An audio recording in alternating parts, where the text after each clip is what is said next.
Buenas tardes, estimados participantes. Vamos a dar inicio a la conferencia del día de hoy. Nuestra primera conferencia va a ser Conociendo la Constitución y va a estar a cargo del doctor Jorge Rioja, abogado y doctor en Derecho y Ciencias Políticas. Doctor, le doy la palabra para que pueda iniciar.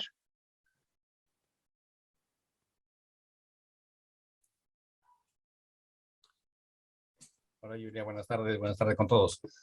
Bien, empezaremos a conversar un poquito sobre lo que es la forma y de qué manera vamos a conocer la Constitución hoy. Amigas y amigos, hablar en esos tiempos de lo que es la Constitución, diríamos un poco como que ya forma parte del ADN del quehacer político nacional.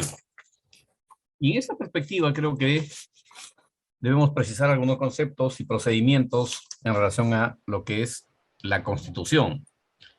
Conocer la Constitución no es solamente, por ejemplo, el tener que comprar un texto de la Constitución y de repente hasta leernos el comentario de alguien que comenta el contenido de un determinado artículo. En primer lugar, debemos decirles que la Constitución, no solamente en nuestro país, sino en el mundo, está considerada como la ley superior del Estado. ¿Y eso qué significa? Significa, por supuesto, de que es la ley que está por encima de todas las otras normas. ¿Cuál es la finalidad de que un país tenga una constitución? Además de ser considerada la ley fundamental del Estado, en esta norma, que tiene, por supuesto, un origen, y ese origen es un poco, decíamos, lo que hoy en estos días se escucha, asamblea constituyente. Pero es una de las formas de hacer una constitución, la asamblea, claro que sí. Pero también tenemos que dentro de ese contexto de la forma, el derecho reconoce a otro hacedor de la Constitución, como sería en todo caso un Congreso Constituyente. Cualquiera de las dos formas que el dueño del poder, en este caso el pueblo, que es el dueño del poder político, determine quién va a hacer la Constitución, digamos que está bien hecho. Con una pequeña diferencia, que cuando lo hace un Congreso Constituyente, convencionalmente se ha establecido de que es suficiente que este colectivo, este colegiado, haga entrega de su texto final para que pueda ser promulgado, publicado y aplicado. En cambio, cuando lo hace una asamblea constituyente, se ha determinado igualmente que tiene la calidad de propuesta de lo que sería una futura constitución. Y va a ser la constitución que rija los destinos de un Estado en tanto y en cuanto, vía referéndum, se tenga que aprobar la vigencia de ese texto propuesto por la Asamblea Constituyente. En nuestro país, las dos últimas constituciones han tenido más o menos ese escenario de producción, siendo que la constitución vigente lo hizo un Congreso Constituyente. Y bueno, en el Perú un poco como que somos inventores de procedimiento, se sometió a referéndum.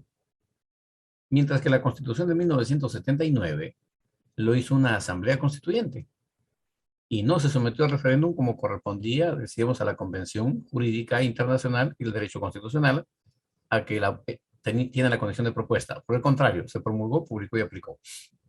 Creo que lo importante dentro de este procedimiento es que debemos establecer lo siguiente. El texto de la Constitución para todos los estados del mundo resulta ser una propuesta meramente declarativa de reconocimiento de derechos fundamentales de la persona humana, como en nuestro caso. Por ejemplo, tenemos que la Constitución actual, en su artículo primero, dice que el fin supremo del Estado y de la sociedad es la persona humana y su dignidad. Y así sucesivamente en el artículo 2 encontramos, entre otras cosas, por ejemplo, que nos reconoce el derecho a tener que organizar un partido político, el derecho a la vida, el derecho a la educación, el derecho ahora ya lo han reconocido como artículo 7A, pero era, por ejemplo, el derecho de acceso al agua de consumo humano, Es decir, todos estos derechos expresados en el artículo 2, en sus 24 numerales y otros tantos literales, tienen carácter meramente declarativo. A razón de que el constituyente tiene esa categoría para efectos de decirnos, esta es mi pretensión para que mis representados puedan, en el devenir del tiempo, ir concretando este tipo de derechos. Y quizá algo más trascendente en relación a lo que es cómo hacer una nueva constitución. No conozco constitución en el mundo que este constituyente originario hubiera determinado e incluido, por ejemplo, en el texto de la Constitución, un artículo que dijera, cuando se quiere cambio del texto que está vigente, delegamos en tal autoridad para que lo convoque. Eso no existe en ninguna constitución del mundo. Y históricamente en nuestro país, las constituciones que hemos tenido siempre han sido producto de un proceso de un gobierno de facto a uno constitucional o uno democrático. Es así que la constitución que tenemos hoy fue hecha por un Congreso Constituyente, decíamos, cuyo mandato era originario. Y todo Congreso Constituyente o todo organismo constituyente originario, porque puede tener otros nombres, algunos le llaman también esto Convención Nacional, dejan un texto que en esa condición de ser originario, por ejemplo, nos dejaron 206 artículos, dentro de los cuales el artículo 90 reconoce la existencia del Congreso, en el contexto de que en nuestro país deben convivir en un Estado de Derecho 3 instituciones tutelares, el Ejecutivo, el Legislativo y el Judicial. Y cada uno de ellos tiene sus facultades reguladas en su ley propia. El constituyente también acepta y admite de que efectivamente esta norma no puede tener carácter inamovible. En derecho se llama pétreo. ¿Qué sucede entonces? Le habilita facultad constituyente derivada a lo que sería nuestro Congreso, que es el constituido, se denomina así, en derecho. A fin de que, con esta facultad de constituyente derivado, o poder constituyente derivado, el constituido pueda hacer las modificaciones que considere pertinente en el devenir del tiempo a la Constitución, cuyo texto original es el que se promulgó en la fecha de su puesta en vigencia. Es así que a la fecha nuestra Constitución tiene más de 50 reformas, producto de ese mandato derivado a través del artículo 206 hoy en la Constitución vigente. Significa de que si no hubiese mandato, la Constitución sería inamovible. Es decir, tendríamos, digamos, la condición de pétrea. Ya tiene 28 años de vigencia y tiene más de 50 reformas. Sumado a ello, amigas, amigos, tenemos que efectivamente hay una sola constitución en los 200 años de vida republicana que ha superado la vigencia de la que tenemos hoy, siendo que la constitución vigente es la que tiene en los 200 años la segunda, digamos, en orden en cuanto a duración y aplicación en nuestro país. La de 1933 es la constitución que ha tenido más duración dentro de los 200 años de vida republicana. Duró 46 años y 3 meses. ¿Qué tiene de nuevo nuestra Constitución? ¿Por qué debemos conocerla? ¿Es realmente una necesidad conocerla? Considero que sí. Y considero que mientras cada uno de nosotros conozca el texto de nuestra Constitución, creo que vamos a ser una sociedad, digamos, que tiene una mayor disposición para construir país. Fíjense, decíamos que los derechos fundamentales los reconoce la Constitución en su artículo 1, artículo 2, artículo 3, y este contexto de la esencia de reconocer esos derechos, en el tema de doctrina, se considera como que es la parte dogmática de la Constitución. Pero fíjense cuál es el contexto conexo. En tanto se requiere su protección, el constituyente, al momento de hacer la Constitución, nos ha dejado la cuarta disposición final y transitoria de la Constitución. ¿Para qué? Como se trata de derechos fundamentales y están vinculados a los derechos humanos, en el sentido de que si nosotros, la Declaración Universal de Derechos Humanos, no estamos contentos con la justicia interna, podemos apelar a la justicia supranacional, se llama, o internacional. En tanto que nuestro país también ha suscrito el acuerdo de someterse a la jurisdicción de la Comisión y de la Corte Interamericana de Derechos Humanos. Y ello se habilita mediante la cuarta disposición final de la Constitución vigente. Pero como estamos en un país como el nuestro, donde estamos tratando de aprender a vivir en democracia, y aún existiendo la ley casi siempre no se respeta, el constituyente también nos ha dejado garantías para proteger los derechos fundamentales. Es así que en el artículo 200, por ejemplo, está literalmente expresado la forma y procedimiento, cómo vamos a hacer el desarrollo de estas garantías. No. Resulta que se han declarado las garantías constitucionales a las cuales podemos apelar, pero el Código Procesal Constitucional nos dice ahora qué mecanismo debemos ejercer para invocar que mediante estos procedimientos se garanticen los derechos fundamentales de nuestros iguales o los propios de cada uno de nosotros. Nuestra Constitución, en esa parte, que es la dogmática, también, por supuesto, ahora se conoce el derecho político como que es el derecho fundamental.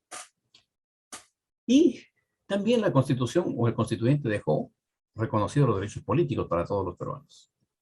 Es así que, por ejemplo, está contemplado entre el artículo 30 a 38 inclusive, destacando en la Constitución vigente instituciones jurídicas que son de poco uso, sin embargo son trascendentes. Por ejemplo, el referéndum, que se expresa en el artículo 31 de la Constitución. Tenemos el artículo 140, que habilita la aplicación de la pena de muerte a algún peruano que durante la guerra cometa o incurra traición a la patria. Pero en esta Constitución, igualmente, el 140 contempla la aplicación de la pena de muerte por terrorismo. Y bueno, resulta ser en la historia de nuestro país, la Constitución vigente en el ámbito de los derechos políticos, la segunda Constitución en la historia que nos deja un Congreso unicameral. Se empezó con 120 congresistas, ahora tenemos 130. Y aún así, con esa cantidad de representantes políticos que tenemos, digamos que cuantitativamente en relación a la población que tiene nuestro país, resulta insignificante tener 130 congresistas para más de 32 millones de habitantes. Cuando la media internacional establece que efectivamente para que un pueblo esté debidamente representado, el representante no puede ser representante de más de 70,000 personas. Nuestros congresistas creo que van a llegar más o menos al 500,000 de representados. Por eso que, si ustedes ven, prácticamente están extinguidos. Hay que destacar también que se mantiene el reconocimiento de la autonomía de las comunidades campesinas y nativas. Y esta protección está reconocida entre los artículos 88 y 89 de la Constitución vigente. Igualmente se reconoce la existencia de la Defensoría del Pueblo. Y tanto como de los gobiernos regionales, los gobiernos locales o municipalidades, igualmente se respeta su autonomía funcional. Y está reconocida en los artículos 191 y 194 de la Constitución vigente. Decíamos entonces, mis amigos, que la Constitución actual no solamente es la norma superior del Estado, sino que además cualquier norma que se pretenda producir o se produzca, que su texto esté en contra de la Constitución, tendrá que ser vía proceso que corresponda. Por supuesto, vamos a dos escenarios. Si es una ley, será un proceso de inconstitucionalidad que se tramita ante el Tribunal Constitucional, o el otro mecanismo, que el propio autor de la norma, con una norma de igual jerarquía, igualmente lo pueda derogar. En el ámbito de lo que es gobiernos regionales, sobre una ordenanza regional, si en este caso pues agrede al mandato de la Constitución, el colegiado regional puede con otra ordenanza derogarlo. O en todo caso, se tendrá que demandar la inconstitucionalidad igualmente ante el Tribunal Constitucional. Y para el caso de los gobiernos locales o municipalidades, tienen el mismo procedimiento, en tanto que nuestro legislador les ha dado facultad legislativa a los gobiernos regionales y gobiernos locales, para que cada quien en su jurisdicción apruebe en el gobierno regional ordenanzas regionales con jerarquía de ley.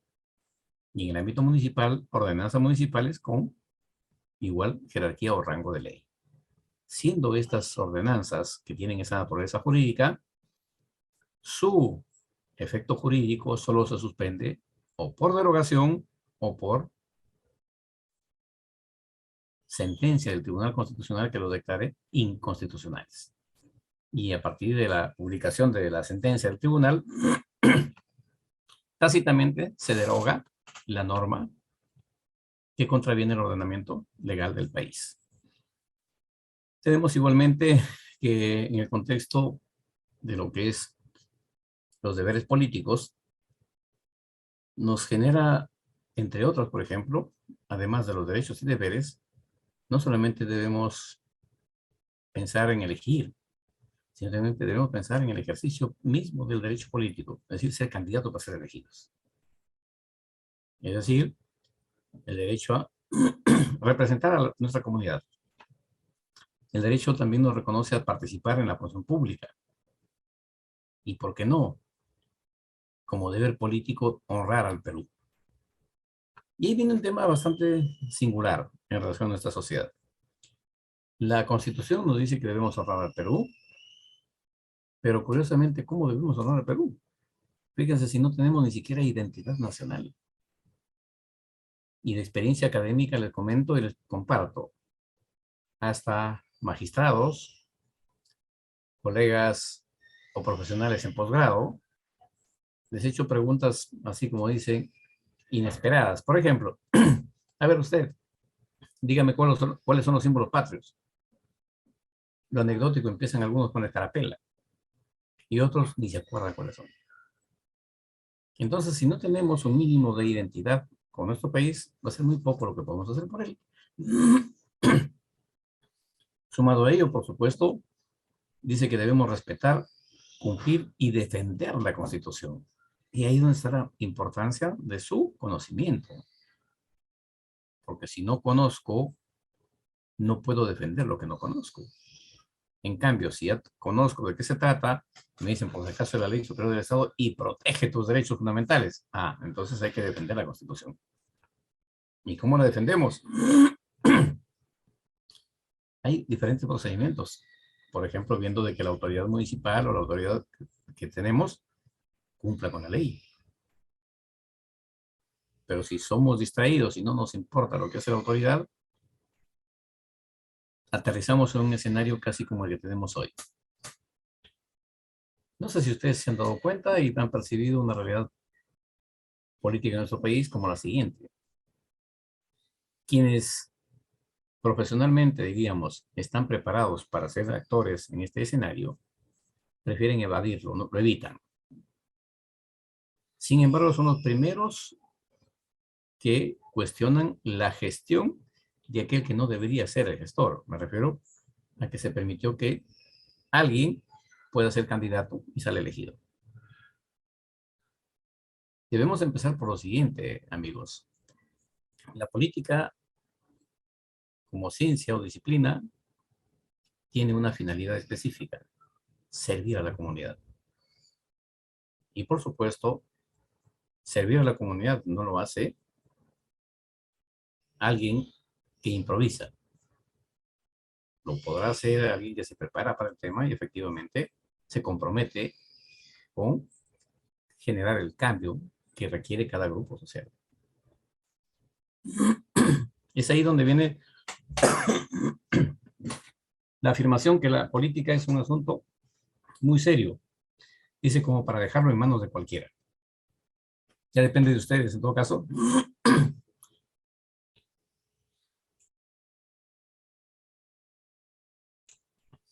¿Qué hagan en relación al ejercicio de sus derechos políticos y deberes? Por ejemplo, en nuestro país, si no habría la obligación de votar hasta los 70 años, Seguramente, mis amigos, que en más de una ocasión estaríamos que solamente los candidatos votan por ellos, porque casi nadie asiste a votar si no tiene obligación de votar. Y creo que eso es un tema de cultura política que ustedes deben ayudarnos a construir, a que tengamos que comprometernos para ser actores, ojo, de lo que reclamamos, a veces hasta en silencio. Exigimos cambio. Y la pregunta es un poco la siguiente, ¿no? ¿Cómo puedes pedir cambio si tú no has hecho nada para que cambie quien debió ser elegido? Y llegamos, por ejemplo, al tema siguiente. Inclusive con tu ausencia, permites que sea elegido alguien que no debería ser el elegido. Porque si vas ya, a mí dice, apuestas por un candidato, por lo menos ya te estás comprometiendo al quehacer político. Pero si no vas a votar y esperas la amnistía para que te exoneren de la votación o de la multa, creo que así no se construye país. La otra parte de la Constitución, que está soportada sobre dos columnas principales, hemos estado conversando sobre la parte dogmática, vamos a la parte orgánica. El constituyente, cuando hace la Constitución, lo hace desde una perspectiva que es de uso común en democracia y siempre se habla de lo que es el famoso Estado de Derecho y la separación de poderes. Es así que nuestra Constitución mantiene en su texto inclusive una nomenclatura que es poco ya usada. Nos referimos a que la concepción del derecho o de la ley está hecha en la perspectiva de que el Estado un Estado tiene que convivir tres poderes. Pero reitero, es una lectura ya un poco no vigente, si quiere. Sin embargo, nuestra Constitución sigue enunciado literalmente. Primer poder del Estado, los poderes del Estado. ¿Qué es lo que sucede, mis amigos? Desde el punto de vista semántico o conceptual, ¿cómo se define un Estado? La sociedad jurídica y políticamente organizada. Pero para que este Estado exista, se requiere de tres elementos constitutivos: territorio, población y poder. Entonces, si uno de los elementos es el poder, que es el poder político, no se pueden hablar de tres poderes. Lo que sucede es que este poder, una vez que asume la responsabilidad de la administración del Estado, necesita así de tres instituciones tutelares convergentes. El Ejecutivo para administrar el Estado, el Legislativo para dar las leyes y el Judicial para impartir justicia. Dicho ello, nos encontramos que efectivamente, decíamos, nuestro Congreso unicameral tiene 130 congresistas, sus representantes se eligen cada 5 años, y por supuesto previa convocatoria de elecciones en la que, determinado el número de electores en cada distrito electoral, los partidos políticos que tengan inscripción vigente podrán presentar su lista de candidatos, de las cuales nosotros los electores vamos a elegir. Y la idea es que hagamos una selección a ver cuál estará en mejores condiciones de poder cumplir nuestra representación, porque nosotros le delegamos en ellos nuestra representación para que en nuestro nombre tome decisiones. Pero si ni siquiera vamos a votar, no sabemos ni quiénes son los candidatos y nos interesa nada lo que es la vida política en el país, siempre vamos a seguir lamentando sin, diríamos, mirarnos al espejo que no hemos hecho nada para que eso cambie. Nuestro Congreso, como toda institución pública, igual que el Ejecutivo, por ejemplo, tienen un procedimiento y una estructura administrativa. Las dependencias públicas en nuestro país, mis amigos, que forman parte del contexto orgánico de la Constitución, que así lo reconoce, tiene el siguiente escenario, ¿no? Me refiero a que necesitan de una ley y se denomina ley orgánica, a razón de que va a determinar la estructura y funcionamiento de la institución para la cual se da la ley orgánica. Por ejemplo, la 29.158 ley orgánica del Poder Ejecutivo, la ley orgánica del llamado Poder Judicial, la ley orgánica del Congreso de la República. Oigan, ¿cuál es la ley orgánica del Congreso de la República? Pues ahora les comento. La ley orgánica de nuestro Congreso es su reglamento, que tiene una particularidad genial, inusual, especial. El reglamento del Congreso, en el ordenamiento normativo del Estado peruano, en este tiempo, resulta realmente bastante interesante y súper especial. Es la única norma que rige la vida de una institución como el Congreso de la República que no tiene número. Y aquí les comento un poquito el tema del número. En los 200 años de vida republicana, el 20 de octubre de 1904, el Congreso de nuestro país aprobó la Ley 1. Por supuesto, se publicó y se aplicó. ¿Qué dispone esa ley? Principio general del derecho, dicen, ¿no? La ley rige al día siguiente de su publicación, salvo que en la propia ley diga que será en otro momento. Entonces, se publica la Ley 1 el 20 de octubre de 1904. El artículo 1 dice que a partir de la vigencia de esta ley, todas las leyes y resoluciones legislativas tendrán numeración correlativa.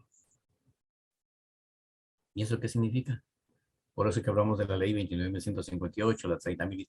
O sea, todas las normas deben tener numeración. Como les digo, el reglamento del Congreso no tiene ningún número. Pero es un tema interesante de estudio. Me refiero a que el reglamento del Congreso, siendo la ley orgánica de nuestro Congreso, debe tener por lo menos unas 300 modificaciones. Y saben que todas esas modificaciones han sido hechas mediante una ley que modifica a una ley sin número, como es el reglamento del Congreso. Pero como es, reitero, decisiones políticas que se dan en el Congreso, simplemente, como se dice, fluye el proceso y se va avanzando. Nuestro Congreso de la República, en su estructura orgánica, por supuesto, tiene toda una estructura de estamentos a través de los cuales se toman decisiones, siendo el de más trascendencia, por supuesto, el Pleno. Tenemos el Consejo Directivo, la Mesa Directiva, la Presidencia, las comisiones. Y para que funcione todo ello, también se organizan grupos parlamentarios, los señores congresistas, a efectos de poder plantear sus proyectos de ley. Tenemos los grupos parlamentarios. Digamos que esta es la organización parlamentaria, pero necesita del apoyo logístico y administrativo y técnico. Para ello está la dependencia que se denomina servicio parlamentario. Entonces, los dos convergen en un solo escenario y funciona la institución Congreso de la República. En el caso del Ejecutivo, mis amigos, hay un tema bastante interesante de análisis y de prestarle atención. La ley 29.158, en su primera disposición final, dice cuántos son los ministerios. Y en razón a ello es que hay una ley para cada ministerio. Es decir, primero se declara en la ley orgánica cuál será el ministerio. Así como, por ejemplo, fíjense, ¿qué tenemos en estos días? Que el Ejecutivo ha enviado la ley, o el proyecto de ley, perdón, de creación del Ministerio de Ciencia y Tecnología. Pero veo que se viene adecuando a un uso no adecuado. ¿Y a qué me refiero? Que el presidente tenía que enviar dos iniciativas legislativas. La primera, para modificar la primera disposición final de la ley 29.158, creando el Ministerio de Ciencia y Tecnología. Y la segunda, la ley orgánica del Ministerio de Ciencia y Tecnología. Amigos, desde la creación del Ministerio del Ambiente, tenemos que en ese ámbito hay un buen desorden. Por ejemplo, no están en la ley orgánica del Poder Ejecutivo, la 29.158, el Ministerio del Ambiente, el Ministerio de Cultura, el Ministerio de Inclusión Social. ¿Y son ministerios que existen o no? Claro que están con nosotros, pero no están en la ley orgánica. Entonces, haciendo una reflexión, digamos, legal, digamos, oiga, a ver, en los equipos de fútbol, para que funcione o hagan su partido, tienen que haber 11 jugadores. Eso es lo que han acordado, esa es la convención.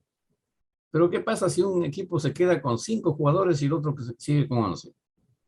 Inmediatamente suspenden el partido porque ya no hay igualdad. ¿Y qué pasa si en un equipo de fútbol hay 15 jugadores y el otro solamente 11. También hay otro desorden. Habrían más jugadores en un equipo que en el otro. En la ley, ¿qué dice la ley? Y esto es derecho público. Solo se hace lo que dice la norma.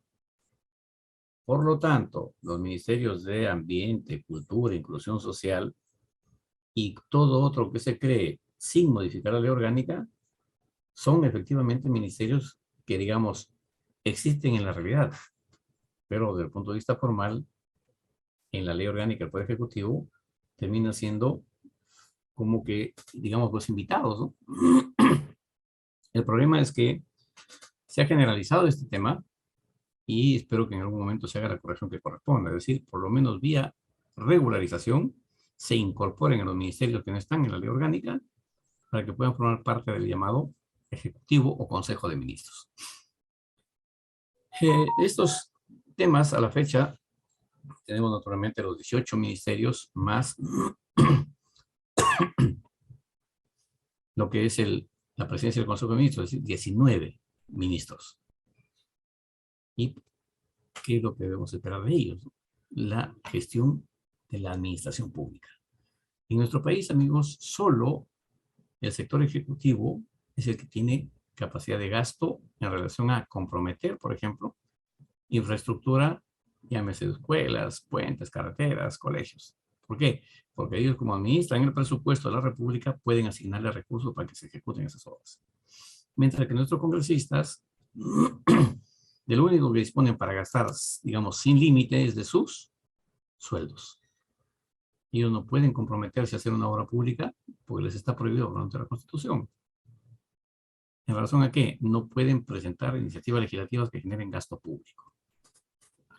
Amigos, en la estructura administrativa de nuestro país, la Constitución reconoce a organismos autónomos, lo denomina, siendo entre otros, por ejemplo, la Junta Nacional de Justicia, cuya función principal es elegir magistrados, jueces y fiscales de todos los niveles, llámese pues, en este caso, provincial, en el ámbito fiscal, ¿no? Superior y supremo, en el ámbito de los jueces, juzgado de paz letrado, especializado, superior y supremo. Y esa es su función. ¿Para qué? Para evitar la provisionalidad. Porque entre otros pretextos que se tiene en el Perú sobre, por ejemplo, el escenario de la pandemia de corrupción en el sistema de justicia, casi siempre los inculpan a los provisionales.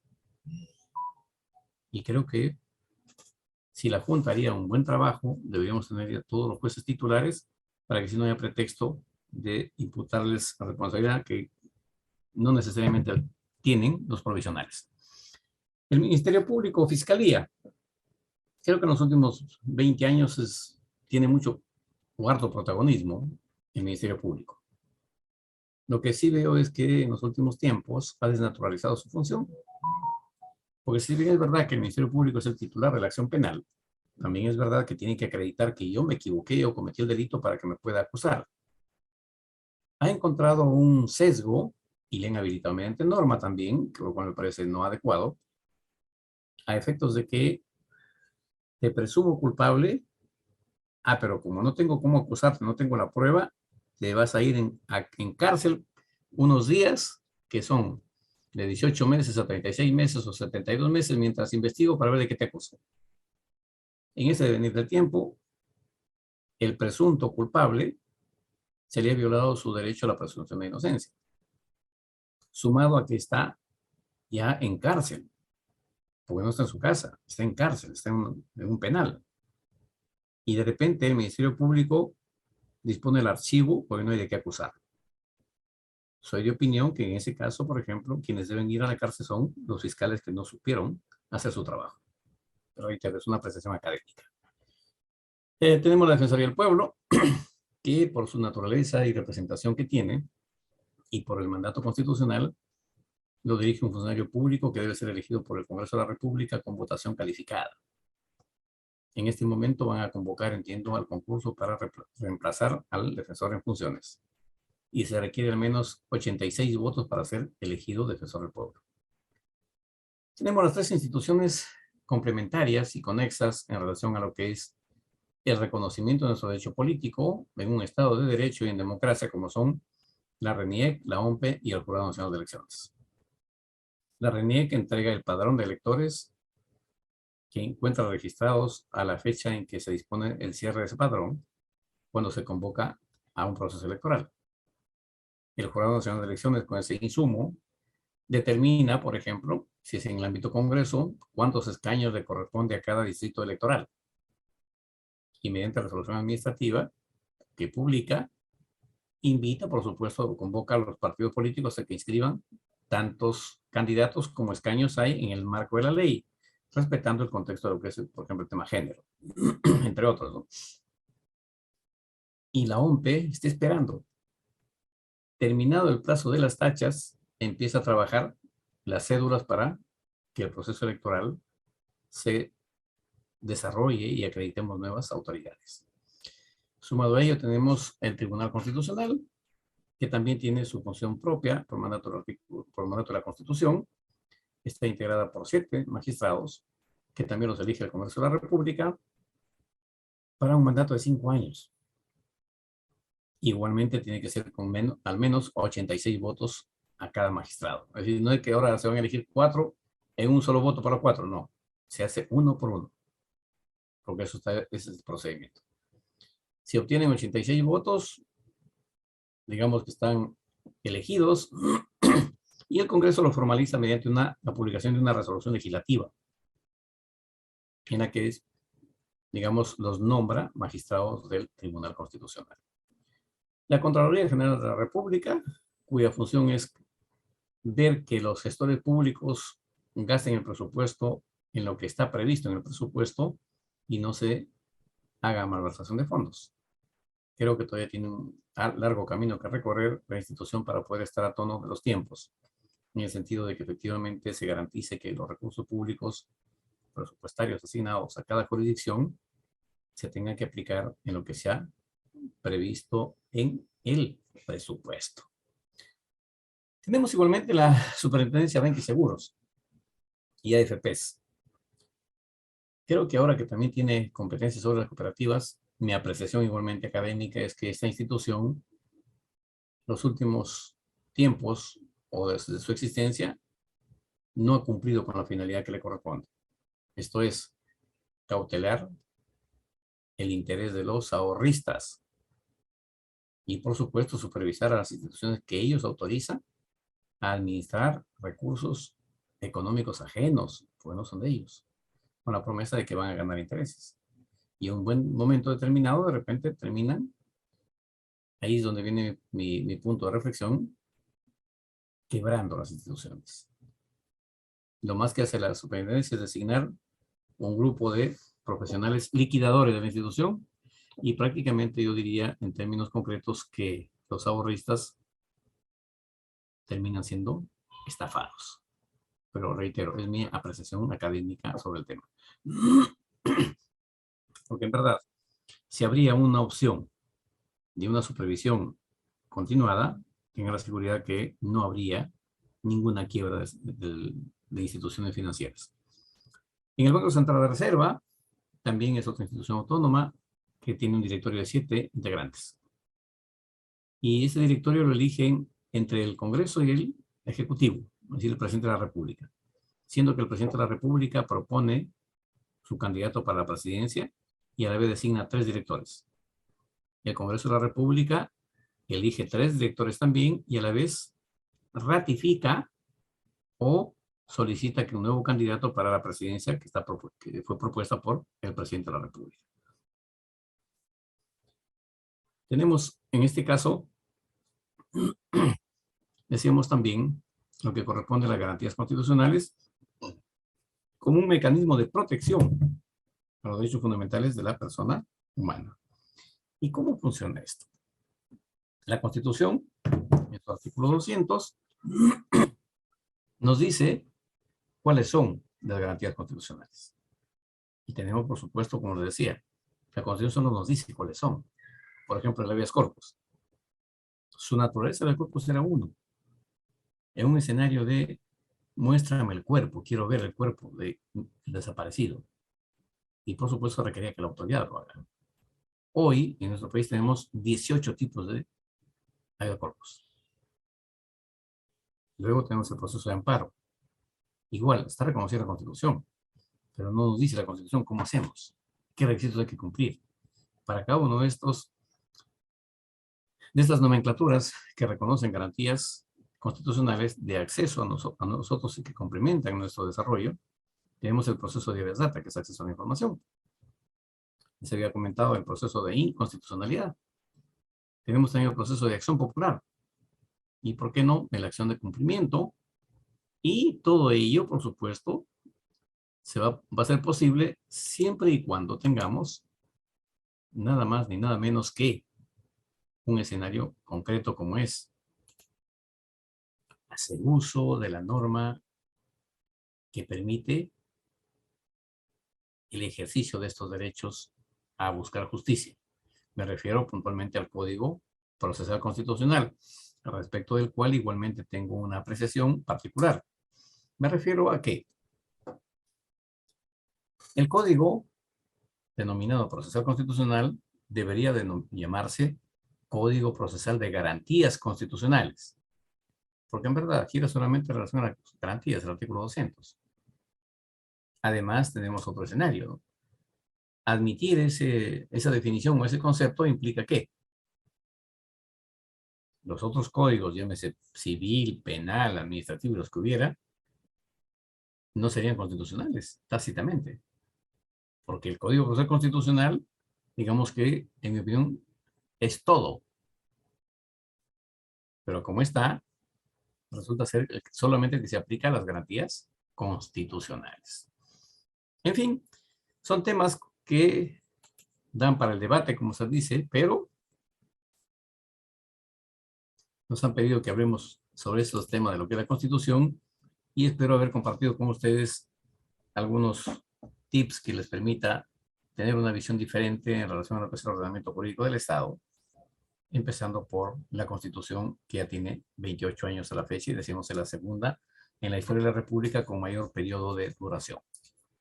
De mi parte sería ello. Muchas gracias por su atención y si tienen alguna pregunta, con mucho gusto a sus órdenes. Muchas gracias, doctor Rioja. Veo que hay algunas preguntas en el chat. ¿Qué nos dicen? ¿O qué quieren escuchar? ¿Mm? ¿Se las leo, doctor? A ver, por favor, sí, porque no tengo aquí el chat. A ver, la primera pregunta es de Juan Carlos Salas Padilla. ¿Qué hacer para que los ciudadanos no se equivoquen en elegir a sus alcaldes, gobernadores regionales y presidentes? Realmente es una pregunta que conlleva, no diría hacerlos responsables, sino pedirles que cumplan con su función. Los partidos políticos, que tienen que empezar por capacitar a sus militantes, esto es prepararse para gestión pública, municipal, regional y nacional, y por supuesto, la colectividad tomar conciencia de la responsabilidad que tiene en relación a quien elige al momento de votar. Hasta la fecha hemos tenido una serie de manejos no adecuados. Por ejemplo, con el contexto de regalitos en pro del voto. Y fíjense lo que se llegaba. En una jurisdicción determinada, un distrito X, 8 candidatos por la municipalidad. Los 8 van a ir a los mismos segmentos o los nichos de población electoral. Llámese pues vaso de leche, llámese iglesias, llámese, o sea, son los mismos segmentos de población organizada. Lo curioso es lo siguiente. Todos estos segmentos de población que reciben la visita de los candidatos a escuchar sus ofertas, en ese entonces todos recibían regalitos, pensando en que el candidato que dejaba el regalo iban a votar por él. Oiga, pero recién de los 8 regalo, y resulta que cada uno de ellos solo tiene un voto. Es decir, al menos 7 eran estafados. Ha cambiado en estos tiempos un poco el tema porque has tenido que sacar hasta una ley prohibiendo que suceda. Pero creo que depende mucho de nosotros que hagamos un pequeño esfuerzo de construir cultura política con responsabilidad para que el elector como decía el amigo, no se equivoque y elija cada vez mejor. Muchas gracias, doctor. Parece que hay una pregunta más, o alguien me gustaría hacer alguna pregunta al doctor, por favor. A ver, ¿quién es? Adelante.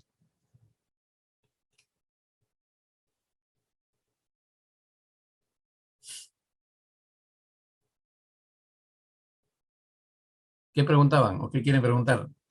Que levanten la mano, que le habilitan micro. No sé si alguien tiene alguna pregunta, por favor. Ahí hay una pregunta, doctor Flavio Don Matute. Flavio Matute, adelante. Abra su micro, por favor. Doctor, buenas tardes. Mi Hola. consulta sería más que todo relacionado al tema de la bicameralidad, ¿no? Si Ujú. ayudaría esto en efectos de la ley para que sea más, más completa, más, no tan a la ligera como vemos en una cámara única, en una única cámara, con el tema, por ejemplo, de vacancias, de cierre de Congreso, de cambio modificatorio de dentro de la Constitución y si nos ayudaría un poco más a ver un poco más en una segunda cámara una mejor perspectiva dentro de la ley, ¿no? Gracias. Gracias, Flavio. Fíjate, la historia de nuestro país, como les decía, solo dos constituciones nos han dado Congreso unicameral. La de 1867 y la de 1993. Sin embargo, tenemos, fíjate, de repente un ensayo que va más o menos en tu pensamiento. La Constitución de 1826 consideraba tres cámaras en el contexto de que se hagan mejores leyes. La de tribunos, la de senadores y la de censores. En realidad, creo que para una población política como la nuestra, si queremos ver el contexto de la calidad de la ley, no depende de las cámaras, depende de los autores y de la cultura política del pueblo. Por ejemplo, fíjate, ¿qué tenemos hoy en nuestro país? Si hacemos un estudio de la producción de normas, vamos a encontrar que en el año el Ejecutivo aprueba por lo menos de 10 normas, vamos a un número pequeñito, de 10 normas el Ejecutivo por lo menos aprueba 7 o 6. Y ojo, el titular de desarrollo normativo es el Congreso. ¿Qué pasaba cuando teníamos Congreso bicameral? Se aprobaba una autógrafa de ley, es decir, terminado todo el proceso legislativo, autógrafa, y tenía que ser sometida a la aprobación del Senado. En nuestro país, en el Senado, llegaba al Pleno, se daba cuenta en el Pleno, y el presidente de la comisión, que era par o similar a la del diputado, decía, presidente, un momento, solicito que ese proyecto que ya está en autógrafa pase a mi comisión para emitir un pronunciamiento, porque es un tema complejo. Punto. Al voto, que pase a la comisión. Y de repente en la comisión no había ni pronunciamiento alguno, se archivaba, se olvidaban de que era el proyecto. Entonces, fíjate, mirando un poco la historia de los parlamentos en el mundo, no depende de cuántas cámaras tenga el parlamento. La calidad de la ley debe ser la que cuenta y no la cantidad de leyes. Por decirte, fíjate, en días pasados hemos tenido el derrame de petróleo aquí en Ventanilla. Las leyes que tienen que ver con el control y sanción a los que incurren en ese tipo de hechos, ¿era adecuada? ¿O ni siquiera tenemos ley para sancionar? Otro evento te puedo referir, por ejemplo, fíjate, en nuestro país tenemos los últimos 30 años ya con un desarrollo significativo de lo que es Internet y de estas plataformas. ¿Conocemos de alguna ley que disponga la tributación de los proveedores de servicios de Internet por hacer uso del espacio electromagnético en nuestro país? Yo no conozco ninguno. Sumado a que tenemos que pensar en lo siguiente. Las leyes siempre tienen que hacerse en perspectiva, a futuro, no para resolver un problema de hoy. Y en ese contexto, la legislación de nuestro país tiene la ventaja siguiente. El Congreso de la República aprueba una ley para el Perú. Los gobiernos regionales aprueban una ley para el departamento en el que están. Las municipalidades aprueban su ley para la jurisdicción, incluyendo todos sus distritos. Y el distrito, por supuesto, para su segmento de jurisdicción. Si se trata de tener constituciones modernas, en este momento, fíjate, post pandemia, soy de opinión siguiente. Considero que técnica y además legalmente, creo, sin temor a equivocarme, al menos el 95% de la legislación requiere actualización. Empezando por la Constitución, te diría. Gracias, doctor.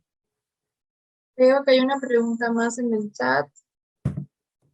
Dice, buenas tardes, doctor. Las dádivas, ya sean grandes o pequeñas, se han hecho costumbre en todas las campañas electorales. ¿Cómo podemos eliminar esta mala costumbre del chip del electorado, siendo este mayormente sectores socioeconómicos de... Lo que sucede en nuestro país, más allá del tema de los segmentos de población categorizados C, D, I, creo que ahora está en la Z, hasta la Z ya, adolecemos de un problema mayor.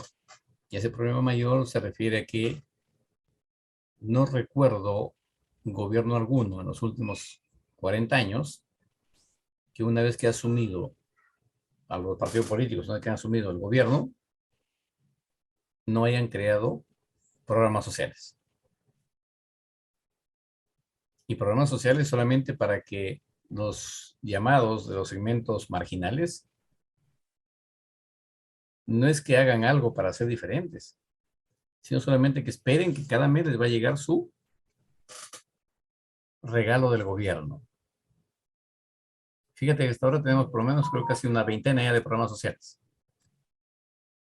Y en mi opinión académica igual, ese tipo de política no debe ser continua, debe ser ocasional. Y no es porque no quiera que le den su bono. Recordemos que el bono debe ser una situación de apoyo excepcional, no una obligación.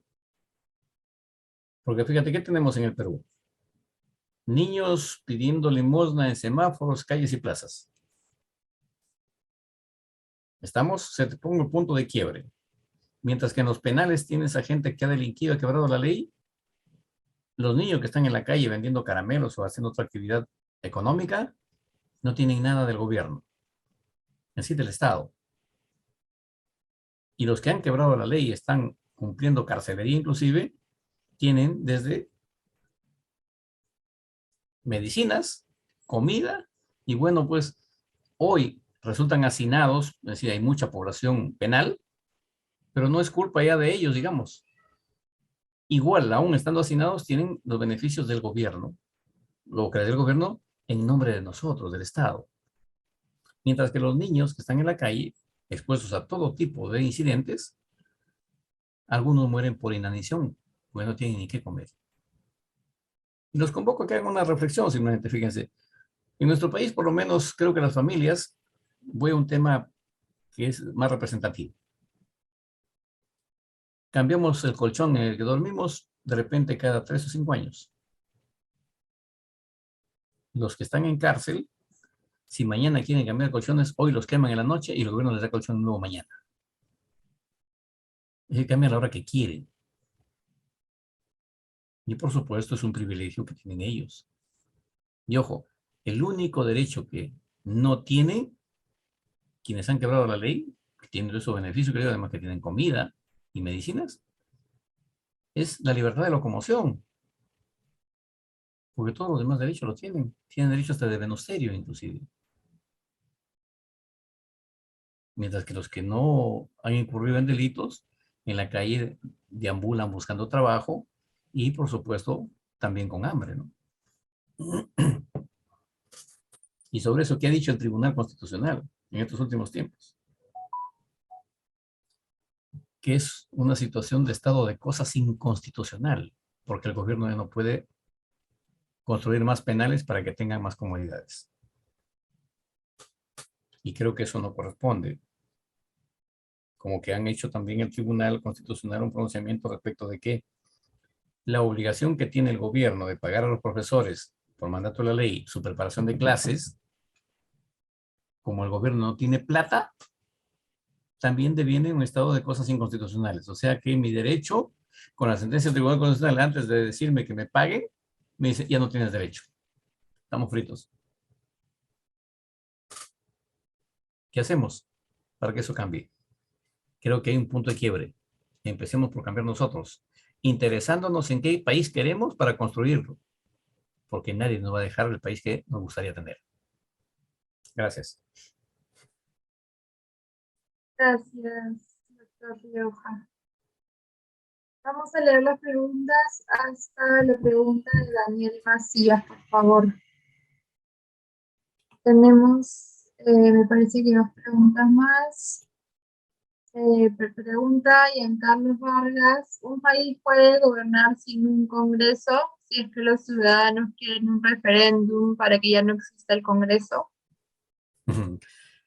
Por supuesto que hay varios países que gobiernan sin congreso, pero esos países, o en esos países en todo caso tienen vigencia gobiernos autócratas, donde las libertades son restringidas o limitadas además, y por supuesto no hay actividad política en libertad. A todo aquel que quiera pronunciarse en contra del gobierno, hay diversos mecanismos de silenciarlo, ¿no? O los encarcelan en el mejor de los casos, porque en el peor es que los eliminan o los extinguen, si que no salen fugados antes. Y claro que sí hay gobiernos que sin Congreso administran estados. Y esos gobiernos en nuestro país han habido más de la mitad del Bicentenario. Nos referimos a los gobiernos llamados, en todo caso, pues de factos, en la que inclusive el nombre de de las leyes son otros. En un gobierno sin Congreso, la ley se llama decreto ley, porque no hay Congreso. Mientras que cuando hay Congreso, la ley que aprueba el Ejecutivo se llama decreto legislativo. ¿Pero condicionado a qué? El Congreso le autoriza a que haga esa ley, si no, no puede. Y es ahí un poco como que diríamos, se socializa o se identifica el famoso control intrapoder, llamado así, que yo considero que en realidad es un control intrainstituciones. Y se hace control jurídico, político y administrativo. Y en ese quehacer de control político intrainstituciones en gobiernos democráticos, no autocráticos, es decir, con Congreso, nos encontramos, por supuesto, con el tema del voto de confianza, 2 confianzas sucesivas denegadas, el presidente queda facultado para disolver el Congreso, y hemos tenido la experiencia de los años pasados, que tuvimos un Congreso por 18 meses, que vino a sustituir al Congreso disuelto. Y ahí también hay otro mito. Dice, se disuelve el Congreso menos la Comisión Permanente, y eso no es verdad. Se disuelve todo el Congreso, cuando hay ese escenario de la negación de 2 gabinetes sucesivos.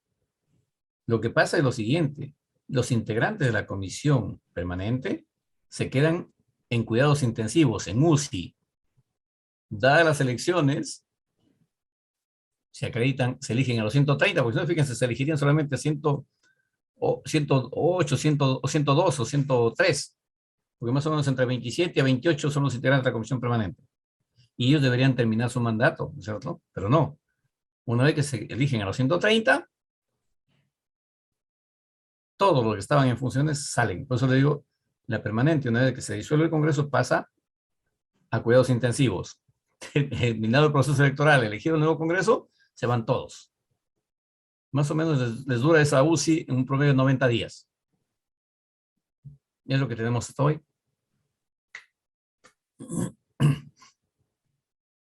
Gracias, doctor. Bueno, la última pregunta es de Daniel Macías. En Loreto es costumbre que los candidatos al gobierno regional regalen canasta de víveres, polos, mandiles, entre otros. Cuando se quiere denunciar al Jurado Nacional de Elecciones, ellos indican que aún no inicia la temporada de elecciones y pueden seguir regalando dádivas. ¿Podemos decir que la prohibición de dádivas son letra muerta en su cumplimiento en temporada preelectoral? ¿Solo se cumple 60 días a una elección popular? Realmente la aplicación de la norma, recordaron ustedes que tenemos un caso emblemático en un proceso electoral presidencial.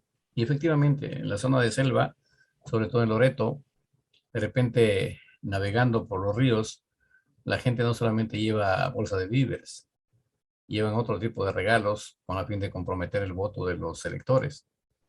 Y es ahí donde le decía, ¿no? Esos electores reciben los regalos de 4 o 5 candidatos y tienen un solo voto. No sé cómo hacen para votar por los 4 que recibieron, pero el tema está que alguien termine estafado, le decía en mi presentación. El problema sí pues termina siendo complicado porque los órganos de vigilancia para que esto no suceda no tienen los recursos suficientes, creo, ni la sapiencia pertinente para sancionar como corresponde. Les decía que hay un caso emblemático y me refería a un proceso electoral presidencial cuando el señor César Acuña regaló creo que 5.000 soles en Chosica para que hicieran un muro de contención para que el huaico que venía no se lleve a la población. Y en simultáneo, creo que los días siguientes, la semana siguiente, regaló en Piura calaminas porque se estaba inundando Piura por la lluvia, producto de la niña. Y acumularon los dos eventos y el Jurado Nacional de Elecciones lo sacó de carrera, canceló su postulación. Es un caso, digamos, uno dentro de la diversidad que tenemos. Que sí, efectivamente, creo que es pertinente aplicar la ley para todos por igual. Eso es lo que corresponde a derecho y debería hacerse así.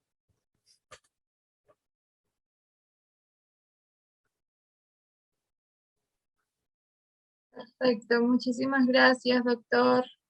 Ahora vamos a empezar con nuestra siguiente conferencia, Congreso, Organización y Funciones, a cargo del politólogo Boris Mauricio. Adelante, señor Boris.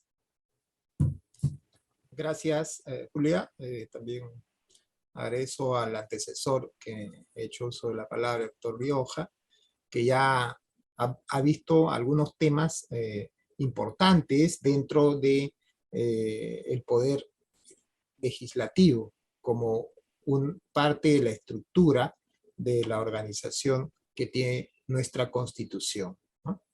Lo que ahora vamos a ver, amigos, de manera esquemática, es la importancia que tiene al margen de lo que sucede en las cosas, en el día a día del actuar del Congreso de la República, la importancia que tiene la función de representación como representantes y como poder del Estado, la importancia que tiene el Congreso para una vida democrática, para una vida de paz y para una vida que construya los pilares de un arreglo entre todos los grupos, entre todos los intereses que tiene el Perú. Se puede criticar el actuar de los grupos parlamentarios, de los congresistas, de algunos directivos del Congreso, pero esa es una parte de la realidad de un parlamento. La parte institucional, la parte que genera un equilibrio dentro del poder que ejerce el Ejecutivo, el Parlamento es algo sustancial. ¿Ve? No solo en Perú, sino en cualquier parlamento democrático, ¿no? Las fuerzas en el ejercicio del poder están limitadas por la ley, están limitadas por la Constitución, pero los excesos no obedecen necesariamente al marco establecido. Entonces, los excesos no los comete la ley, los excesos los cometen los actores políticos. Y frente a eso, justamente existe el Parlamento para que fiscalice, para que ponga límites cuando el Ejecutivo o las altas autoridades del Estado violan las leyes, los procedimientos administrativos, el ejercicio del poder representativo que tiene, y de esta manera cumplen un rol sustancial de equilibrar y de mejorar la función que cumple el Ejecutivo porque tiene su contrapeso, que es el Parlamento. Por eso que en la doctrina de la división de poderes, en la filosofía del check and balance, del equilibrio de poderes, se argumenta el rol que tiene el poder legislativo frente al poder ejecutivo. Por dos razones, digamos, que podemos decirle de manera cotidiana o de manera más simple, ¿no? Por una razón de que el ejecutivo es el que tiene el dominio, la priorización de los recursos, la distribución de los recursos a nivel de todo el Estado. Entonces, el Ministerio de Economía tiene la potestad de distribuir los recursos a través del presupuesto general de la República, y esto a la vez, ¿no?, está aprobado por el Congreso. Miren ustedes la importancia que tiene, ¿no? Porque si solo el Ejecutivo dispondría la ejecución presupuestal sin el control del Parlamento, ¿no?, no podría el Parlamento hacer una evaluación de lo que se va a gastar y de las prioridades que tiene el Poder Ejecutivo. Por eso que existe la Comisión de Economía en el Congreso, existe la Comisión de Presupuesto en el Congreso. ¿Por qué? Porque es un órgano especializado para fiscalizar la ejecución presupuestal. Y todos los ministros sustentan ante el Congreso esta ejecución presupuestal que tienen para el ejercicio anual. Esta labor importante, que para muchos puede ser secundaria, pero es sustancial, porque todos los actos de desvío, todos los actos de corrupción se dan justamente sobre un dinero asignado. Y la labor ahí del Parlamento es importante, no solo porque va a pedir informes a los ministros, al presidente del Consejo de Ministros, sobre cómo están ejecutando el presupuesto de acuerdo a la política general del gobierno, que ha sido también presentado al Congreso a través del presidente del Consejo de Ministros. Porque por mandato constitucional tienen que ir al Congreso para tener el voto de confianza, ¿sí?, la investidura del gabinete ministerial. Este acto es un acto político muy importante, porque el Ejecutivo le dice al Parlamento: yo esto quiero hacer, estas son mis principales medidas de gestión, y sobre las cuales te comunico y te hago corresponsable para que veas que lo que estoy haciendo, ¿no?, está escrito y está expresado de manera clara ante la representación del pueblo, que es el Congreso de la República. Vean ustedes la relación dinámica importante que tiene la representación parlamentaria, que es la representación del pueblo, que teóricamente se debe entender como el pueblo representado en un cuerpo parlamentario.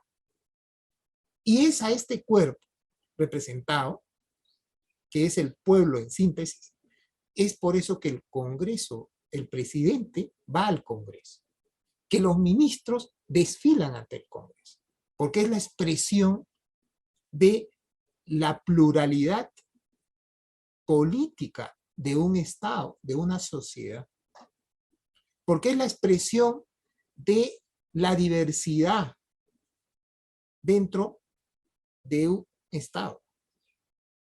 Y el mensaje que da, por ejemplo, el presidente de la República ante el Congreso, lo da ante el Congreso, no lo da ante el pueblo. ¿Sí? Porque el pueblo está consolidado, sintetizado en los 130 representantes. el pueblo elige en una democracia a sus representantes y los representantes son los que toman las decisiones en función del principio del mandato no imperativo. ¿Qué quiere decir esto?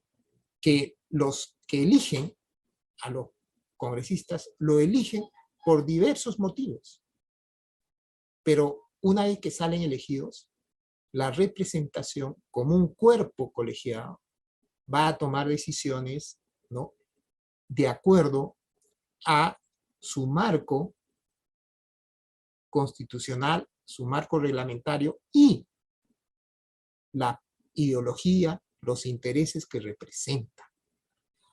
Por eso que es importante concebir que la representación parlamentaria es una representación que está unido a muchos elementos, a muchos factores que nos hacen pensar que la representación no solamente es una representación formal, ¿sí?, lo que dice la Constitución, sino hay una representación simbólica. ¿Qué quiere decir esto? Hay una representación de lo que el pueblo, las razones por las que ha elegido a su parlamentario, a su representante, sea Loreto, Piura, Tumbes, Cajamarca, Puno o Lima, ha elegido por ciertas preferencias, ideas, ciertos carismas que puede tener el parlamentario, cierta conjunción de intereses, ¿no?,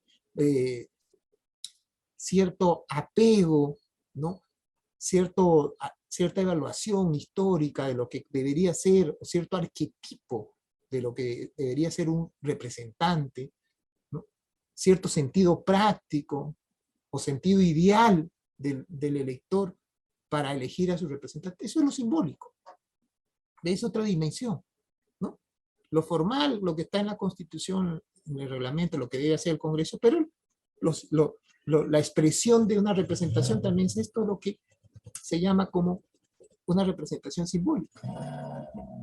Y luego, el tercer elemento que es importante, ¿no?, tenerlo en cuenta, es ya la representación, digamos, objetiva, la representación real, la representación, digamos, fuerte o activa. Vean ustedes. ¿Y qué significa eso? Es la representación que se manifiesta en el comportamiento de los representantes, en la suma de todas las decisiones que va tomando día a día la representación. Vean ustedes, esto es lo real.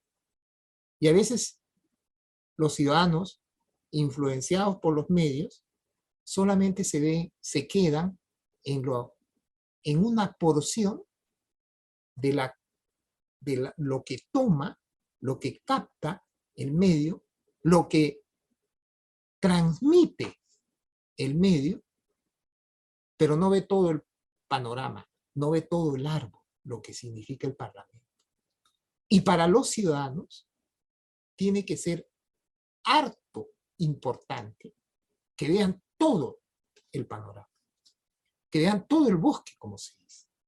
No solamente vean un árbol o tres árboles, o los árboles que le interesan a los medios, ¿ve?, sino tienen que hacer un juicio crítico, informado, contrastado con la información que se provee institucionalmente sobre el valor que está por encima de un cuerpo representativo de 130 que termina en 5 años, sino por el valor que tiene una institución perdurable en una democracia.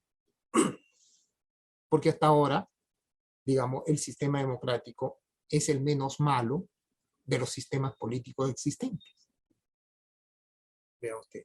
Y todo ciudadano demócrata tiene la obligación moral, la obligación desde el punto de vista de la ética política, de valorar la institución parlamentaria y de hacer un juicio crítico de la representación real. Pero el juicio crítico a la representación real no puede invalidar la existencia de la representación formal, de la representación institucional, de la institución representativa, que articula funciones de control, función legislativa, las funciones especiales, que son eminentemente herramientas que tiene el pueblo a través de sus representantes para desarrollar el Estado, la sociedad en conjunto. Entonces, la necesidad de tener una perspectiva amplia de la representación es importante para valorar el comportamiento de los representantes que todos hemos elegido. Y en la evaluación del devenir de los años se va a determinar, de acuerdo a la perspectiva que tiene cada elector, va a determinar si es que sus representantes están actuando de acuerdo a las promesas electorales y de acuerdo a lo que manda la Constitución y la ley. Pero esa evaluación y nuestra democracia tiene la posibilidad de que sean reemplazados, ¿no?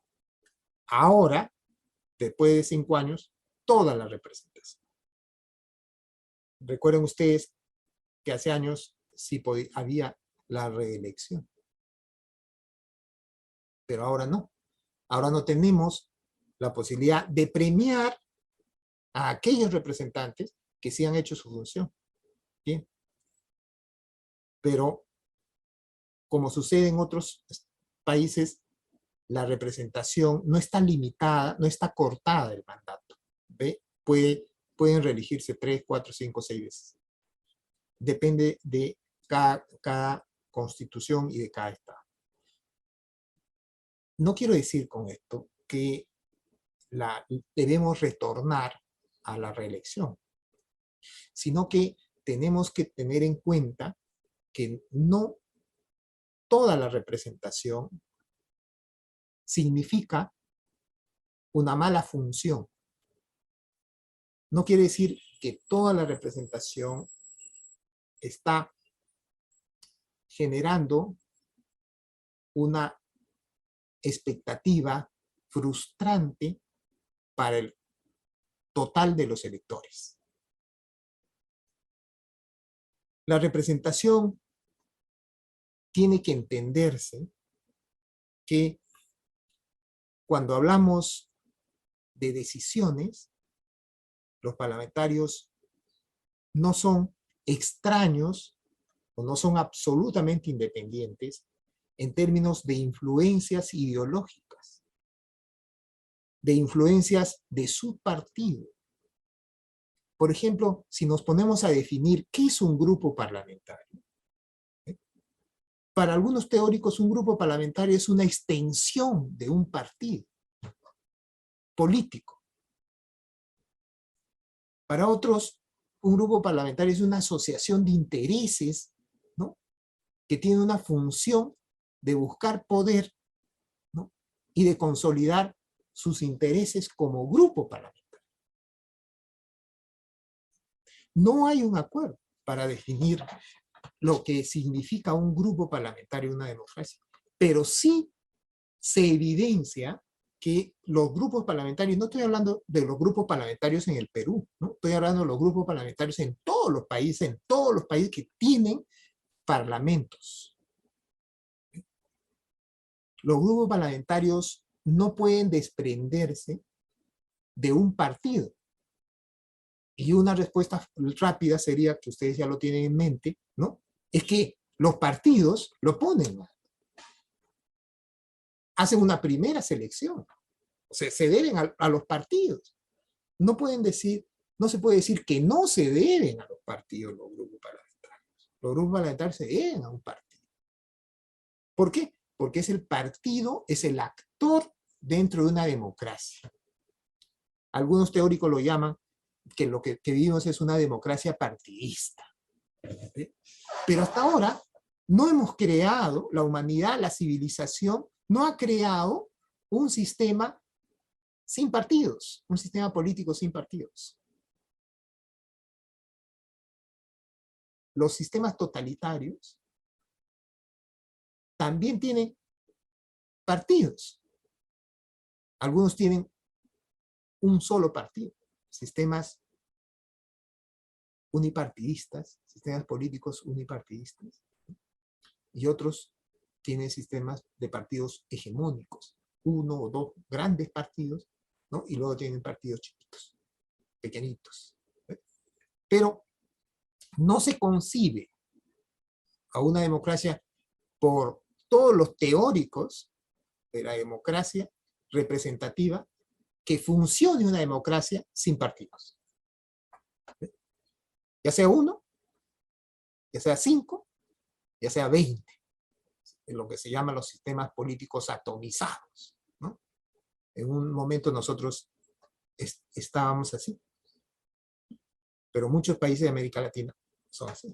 Entonces, el vínculo para entender al Parlamento, su dinámica del Parlamento, ¿no? Hay un vínculo partidario, que algunos lo denominan, ¿no? La dimensión partidaria en el Congreso, que implica que el grupo parlamentario es expresión de los intereses del partido.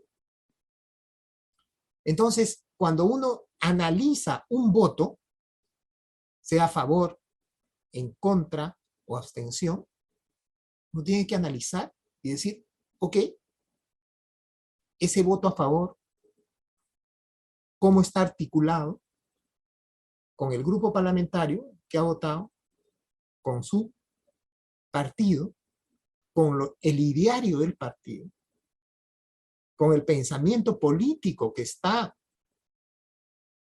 en los textos partidarios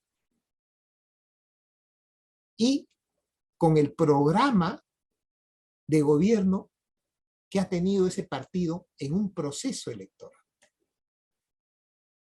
Pero esta es una dimensión, fíjense. Hay otra dimensión importante, la dimensión electoral. Los partidos con sus candidatos no pueden llegar al Congreso sino a través de una porción de votos, a través de una cantidad de votos. Y un proceso electoral es una búsqueda de conseguir la mayor cantidad de votos. En eso se resume un proceso electoral. Es la actividad donde los partidos buscan desesperadamente captar la mayor cantidad de votos. Entonces, en este proceso de captación de votos, los candidatos buscan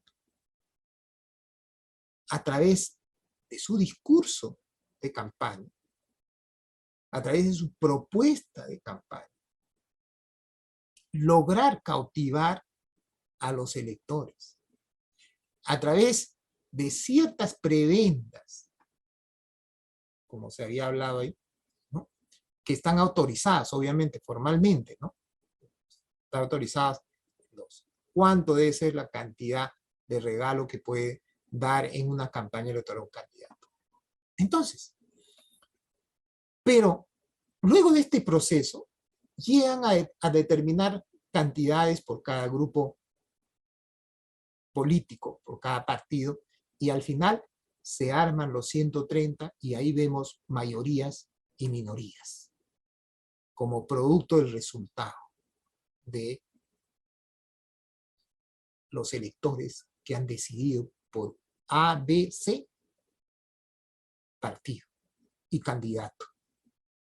Y ahí hay un tema, ¿no? Porque lo que les decía, ¿no? La representación simbólica muchas veces puede orientar al votante a que vote por el partido más que por el candidato, o por lo que dice el programa de gobierno de ese partido más que por el candidato, o por lo que representa ideológicamente y comulga ideológicamente con lo que el partido contempla en sus estatutos y en sus normas partidistas.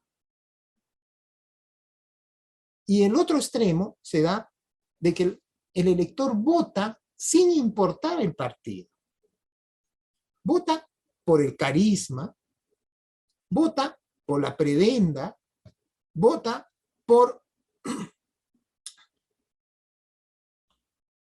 porque le cae bien, simplemente. O porque quiere simplemente que este partido en oposición ya no tenga más representantes, sino tenga otro, que salga el nuevo. Vean ustedes. Esta es la representación simbólica que vamos a tener siempre.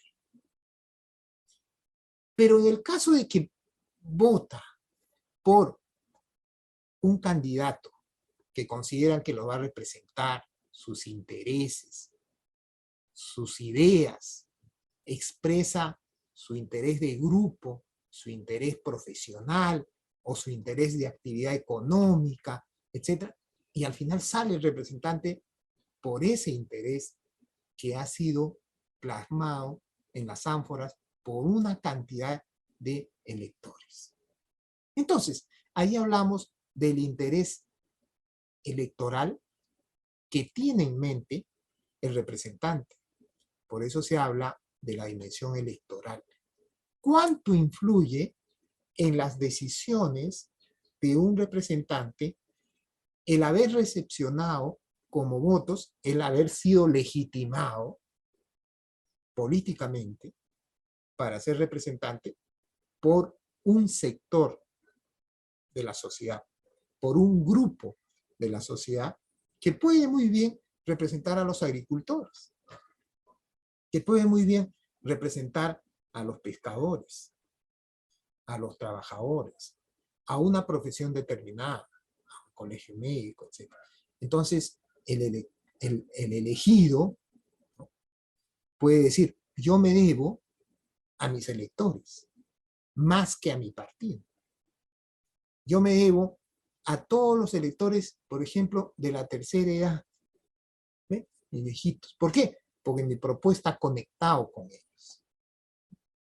Entonces, el voto preferencial ahí ayuda a que el ciudadano se conecte más con su representante. Y sale elegido, entonces, al momento de tomar decisiones, el elector, el parlamentario, el congresista, en nuestro caso, va a tener en cuenta, ¿no?, quiénes son sus electores. Va a tener en cuenta por qué está ahí, ¿no?, y qué representa. Mira, al margen de la representación partidaria, ¿no?, al margen de la dimensión ideológica, ¿sí? Entonces, cuando llega, tomará en cuenta en esas tres alternativas que tiene para votar en comisiones, para votar en el pleno, ¿no?, o para tomar decisiones en el consejo directivo, que son órganos que tiene el Congreso. Entonces, estará de alguna manera influenciado por esos electores. Y también una dimensión regional, porque él representa una región, es un representante a nivel nacional, pero ese proceso de conversión a una representación nacional no es de noche a la mañana. Y a esto abona la semana de representación, porque tienen que ir a conectarse con sus electores de su región. Y ahí mantienen un vínculo, digamos, de una representación regional. Al margen de la Constitución diga que son parlamentarios de naturaleza nacional y que representan a la nación. ¿Ve usted? Entonces, todos estos elementos van a entrar en juego cuando veamos esa dimensión real de la representación, donde actúan ellos pues en las comisiones ordinarias, que son los órganos para la doctrina, los órganos por excelencia de trabajo parlamentario. Nosotros no la vemos como ciudadanos, ¿no? Solamente vemos algunas decisiones que se toman en el Pleno, ¿no? Y en algunas comisiones, pero tenemos 24 comisiones que están trabajando con miembros que pueden ser de 8, 10, 12, 14, 16 parlamentarios, en una agenda que es toda la semana, ¿no? Mañana y tarde se intercalan, ¿no? Para asistir. Por eso que el reglamento obliga a los congresistas a pertenecer a comisiones ordinarias y también pertenecer de manera, digamos, directa o de manera indirecta a otras comisiones, como titulares o como suplentes. Y en el Pleno, que es el órgano de decisión más importante y de mayor nivel que tiene el Congreso, ahí se exponen ya lo que se tiene acordado a nivel de grupos parlamentarios. Por eso que la agenda de sesión del Pleno se concretiza en el Consejo Directivo, que es un órgano importante de articulación de intereses entre los grupos parlamentarios respecto a la agenda del Congreso y respecto a la administración del Parlamento. Lo preside pues la mesa directiva, el Consejo Directivo, con la presidencia. La presidencia es el órgano conductor, es el órgano director y representativo del Parlamento. Por eso que ustedes van a ver en el Pleno siempre un órgano de dirección de las sesiones del Pleno, que es la mesa directiva. Y tiene acompañando a 3 vicepresidentes, que cumplen también una labor de apoyo a la mesa directiva. La presidenta representa de manera plural a toda la representación en los actos oficiales y a nivel interno en la conducción de las sesiones plenarias. Vamos a ver 2 últimos temas, que es la comisión de ética, que es una comisión diferente de las comisiones ordinarias, que pueden ser, ¿no?, las comisiones especiales, las ordinarias, las comisiones protocolares, pero la comisión de ética tiene un lugar especial. Sobre eso quiero ver, antes de hablar sobre el servicio parlamentario. La comisión de ética está conformada por congresistas, tiene ahí su secretario técnico, su personal, así como todas las comisiones tienen como su secretaría técnica, que es el personal del servicio parlamentario, que voy a hablar luego. La comisión de ética tiene una función de autorregular el comportamiento ético-moral de la representación, que es muy importante en el sentido de mejorar el comportamiento de un parlamento apreciado o de un parlamento moralmente y éticamente valioso para una sociedad, o de un parlamento que busque la confianza, ¿no?, que genere confianza. El comportamiento, la comisión de ética pues tiene su propio reglamento, tiene su propio código de ética, a la cual todos los parlamentarios deben estar digamos, convencidos, internalizados sobre todos los principios y los valores que están en la Comisión de Ética. Y deben tener en cuenta que la violación a alguno de estas reglas que establece la Comisión de Ética le va a generar sanción, ¿no? Y la Comisión de Ética procesa, ¿no?, y al final informa y recomienda ante el Pleno sancionar a un parlamentario 30 hasta 120 días. Cuando ha cometido actos violatorios al reglamento y al código de ética. ¿Por qué es importante esto? Porque hablamos tanto de la lucha contra la corrupción, de que todos debemos comportarnos de manera honesta, de manera responsable, pues los códigos de ética ayudan. Y en este caso el Parlamento también. internamente para que los congresistas pues actúen respetando lo que les hablé, la institucionalidad, ¿eh? La institucionalidad del Parlamento. Entonces, los partidos deben tener en cuenta en la formación también de este tipo de comisión que existe en el Parlamento.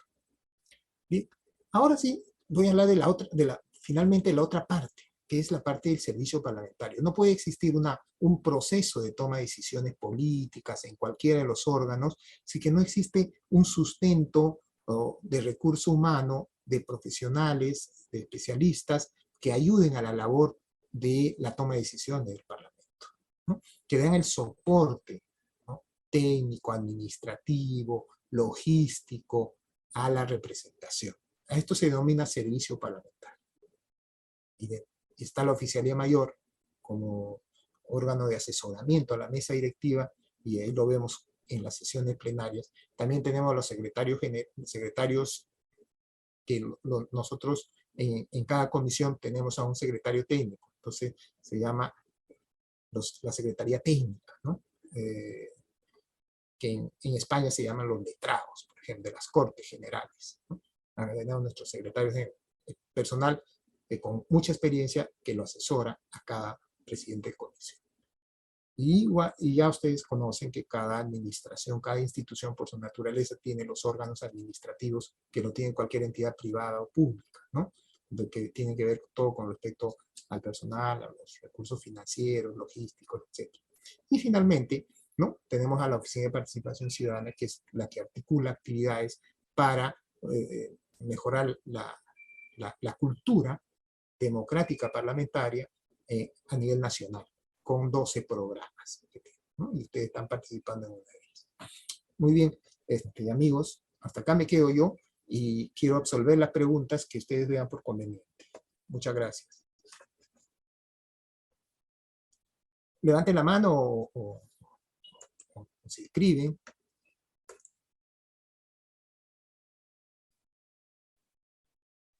Señor Boris, veo que hay algunas preguntas en el chat. A ver. A ver, un ratito, por favor. Llenen su formulario de asistencia para la constancia respectiva también. Vamos a volver a enviarlo también, ya lo enviamos, pero voy a volver a enviarlo. A ver, vamos a decir las preguntas. A ver. En Loreto tenemos un congresista que su esposo está candidateando como gobernador regional de Loreto y ella ha participado en varias actividades proselitistas junto a su esposo y además candidato a municipios. ¿Qué mensaje enviamos a la población con esas acciones? Ya. Los ciudadanos tienen una función en una democracia, ¿no? Ser los vigilantes de el cumplimiento de las actividades que realizan sus representantes. Y ser vigilantes no significa ¿no?, insultar, ¿no?, rechazar de plano, o también adjetivar, no. Ser vigilantes como una sociedad democrática informada es utilizar los canales que tiene la ciudadanía para denunciar estos actos. Por ejemplo, estaba hablando yo de la Comisión de Ética, ¿no? Entonces, si un congresista, si nosotros como ciudadanos hemos leído lo que debe hacer y no debe hacer un congresista en sus funciones dentro de la sede parlamentaria o en su distrito electoral de origen con sus electores, entonces si nosotros tenemos claro eso, entonces podemos ver, efectivamente, acá dice, usted, señor congresista, que no puede hacer esto. ¿Eh? Muy bien. ¿Cómo lo canalizo? Ahí está el portal de la comisión para las respectivas denuncias. Entonces, y así como lo tiene el Congreso con la Comisión de Ética, si ustedes quieren participar y dar una sugerencia, evaluar un proyecto de ley que no les parece, pues que ha presentado un congresista, ¿no?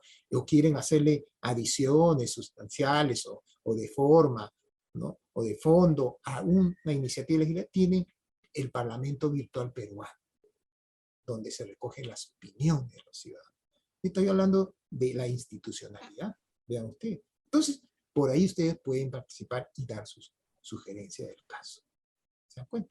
Entonces, no utilicemos los canales institucionales para ver qué sucede. ¿Ya? Siguiente.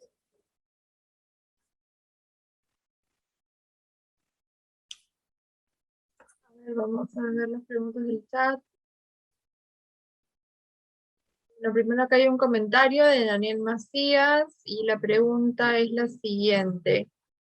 En Loreto ninguno de los 4 congresistas tiene una oficina descentralizada en Iquitos, a pesar de que transcurrieron ya 7 meses de iniciado el periodo parlamentario. Para comunicarse oral o por escrito con algún congresista es complicado, hay muchos filtros y es acertado si las solicitudes llegan al congresista. ¿Quién controla las oficinas descentralizadas de los parlamentarios? Ya, la que supervisa, y es más, los parlamentarios tienen que remitir un informe de su semana de representación y de sus actividades que hacen en sus oficinas, es la presidencia del Congreso.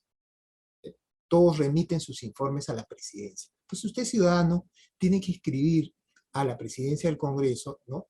A la presidenta, y mandarle un correo y decirle, mire, tenemos este problema, que no hay acá, lo que según menciona, que no tienen sus oficinas, pero ojo, de repente lo tienen no dice que tienen que tenerlo en la capital, ¿ya? Pueden tenerlo en una provincia, no necesariamente en la capital. Y de repente no está informado, o el congresista no se ha dedicado a decir que yo tengo mis oficinas en tales provincias, no necesariamente en la capital. He visto por mi experiencia que muchos parlamentarios hacían sus oficinas descentralizadas itinerantes, ¿no? Tantos meses de su mandato en una provincia, tantos meses en otra provincia y así sucesivamente, ¿no? En cambio, hay algunos que sí lo permanentemente, y eso tiene que ver también por sus electores, ¿no? La mayoría de sus electores puede estar concentrado en una provincia, o puede ser en la provincia capital. Entonces vean ustedes ahí ya la influencia que tiene, ¿no?, del elector para ver cómo dinamiza ese proceso de la semana de representación del parlamentario. Pero además ustedes tienen la ventana del Parlamento Virtual Peruano que tiene el Congreso, que presente un pedido. Ahí pueden presentar un pedido que le informen dónde está la oficina de tal congresista, ¿no? Y se tramita formalmente y le responde el servidor público del Congreso, ¿no?, cómo va su trámite y en qué momento ya puede tener una respuesta.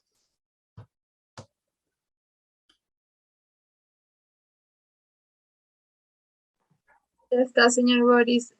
Bueno, hay una pregunta más. Ya sería la última pregunta de David González. En estos tiempos se ve a nuestros congresistas de mi región Loreto, más que todo de intermediarios de los alcaldes como ministros de Estado. ¿Es dable eso?